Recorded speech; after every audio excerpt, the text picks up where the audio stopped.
guys, Nick here. Welcome back to another Flash episode review. My thoughts on tonight's episode of The Flash titled Abra Kadabra. And I liked this episode for the most part. It was cool, really cool seeing Gypsy back and seeing her dynamic with the team and seeing how driven she was about catching Abra Kadabra as we find out he was responsible for killing her partner slash life partner, which she doesn't really go into too much detail about or who it is. And the actor who played Abra Kadabra was fine. I remember he had a small part in Ant-Man from a couple years ago, and he had a really, really small part in The Dark Knight from 9 years ago. And so as Abra Kadabra, I think he did fine. I haven't read too much Abra Kadabra on the comics. I know who he is, and the actor did. I mean, what I would have expected from the character, but the whole thing in this episode was he knows who Savitar is. And I already knew by the end of the episode we weren't going to find out who it was. Because, especially when it comes to shows like this that are kind of week to week, stories, they have to tease us fans in order to get us excited to boost ratings. And when you have something like, oh, we're going to find out who the villain is, especially when the season's not even over yet, and it's I just knew that they weren't going to give us the identity of Savitar. And they didn't. But one of the interesting things, or one of the things I liked most about this episode was just seeing how emotionally broken Joe really is about this whole situation. Because we've seen Barry shook up about it. We've seen Wally shook up about it. We haven't really seen Joe affected by it, except for the episode where they revealed to him what is going to happen to Iris. And when he tells the story in this episode of him, watching Iris as she was a baby because he was fearful of her dying in her sleep, and he was watching her at night, watching her sleep, and listening to her breathe. Just goes to show just how great of an actor Jesse L. Martin is, and I really think he's one of the best additions to the show. And week after week, I love what they do with this character. I would like to see him out in the field more instead of just everyone on the team just at Star Labs all the time. That's why I liked them in the beginning, actually going to a crime scene and kind of doing their jobs, because frankly, I feel like no one on the team does their job anymore. Or for those of them who actually have jobs, we never see Iris as a reporter much anymore. We barely see Barry and Julian being CSIs anymore. We see more of Joe being a cop, but it's they spend so much time at Star Labs that we kind of forget that these people have actual jobs, except for Caitlin and Cisco. And I don't even know how they get money to pay for their apartments and stuff, so I don't know about that. But one of the things I also really enjoyed too was just the way that they handled the action in this episode. Seeing I feel like the last few weeks have been really cool as for comic book fans, because you see all these team ups of all these different characters. You have Kid Flash, Wally West, and Vibe and Gypsy, which is really, really cool to see. And I'm glad that we're seeing more and more of Cisco suited up as Vibe and out there in the field, because that's something that they were I think they took too long with, because he's pretty much has had these powers since the beginning of the season. And granted, once Flashpoint, that whole thing happened, and we saw Cisco what he was dealing with his brother. He didn't want to necessarily suit up right away. But now things are fairly back to normal. It's good to see him out in the field, because Cisco is one of my favorite characters in this episode.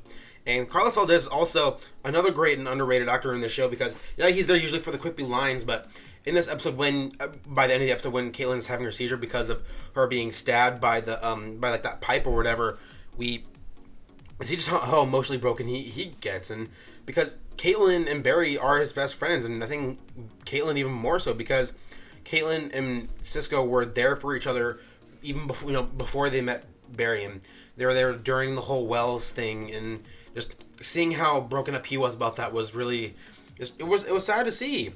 And I feel like I was more believed that performance more than Tom Felton's Julian character. I just feel like the Julian character is just, he hasn't really been much of an addition to the show. He's just another person to be at Star Labs. I mean, I don't blame him as an actor. I mean, that's fine. You take the job and you do the best you can. And he's never been the problem. It's just the way they use the character. Him being Alchemy was cool and interesting, and having him be at odds with Barry for so long in the season, that was interesting. What to me isn't nearly as interesting is having him be Caitlin's love interest. And then I've gone in the past, the writers don't know how to write Caitlin's romance. And this season, when you've had the opportunity to tell so many stories with kill her and her development into Killer Frost. And this episode, you finally teased that, and it kind of almost came out of nowhere.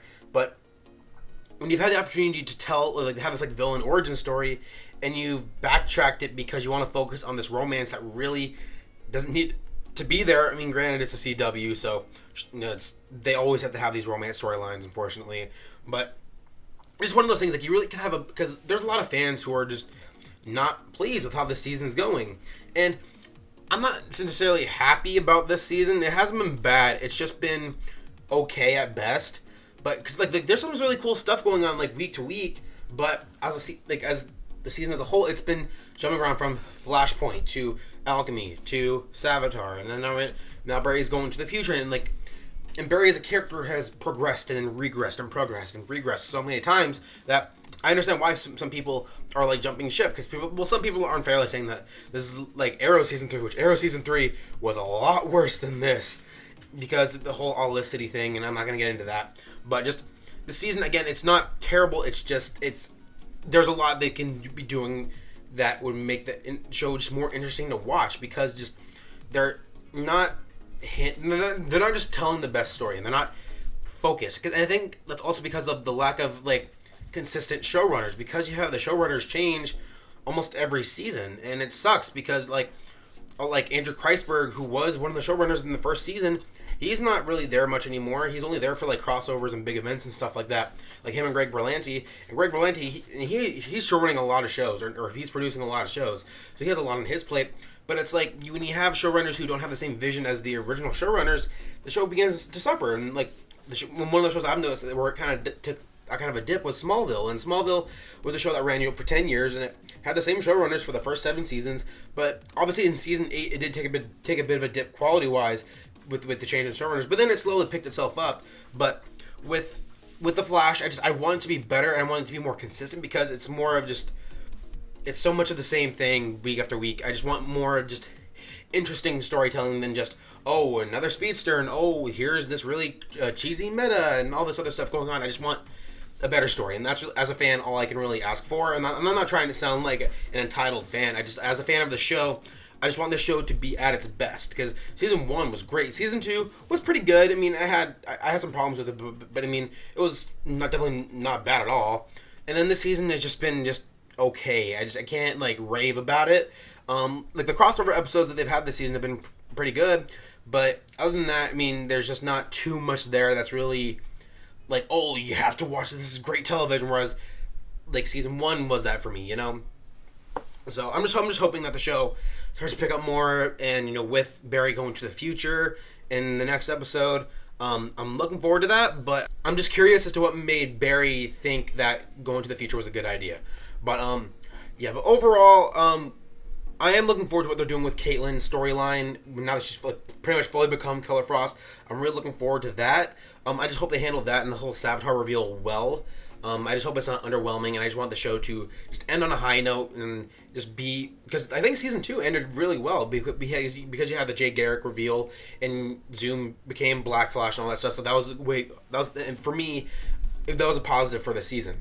Whereas I just hope this season has that kind of high note for its end, since we're slowly getting to the end of the season. So I think with that being said, that's going to be it for me. So what did you guys think of this episode? Sound your thoughts in the comment section below. Give this video a thumbs up and hit that subscribe button for all the other content on my channel. You guys can go and check out my Batman vs Superman commentary, the trailer reactions I've done for Spider-Man Homecoming and Justice League these last few days. You guys check those out, and any of the other videos on my channel. Thank you guys for watching, and until next time, have a good one.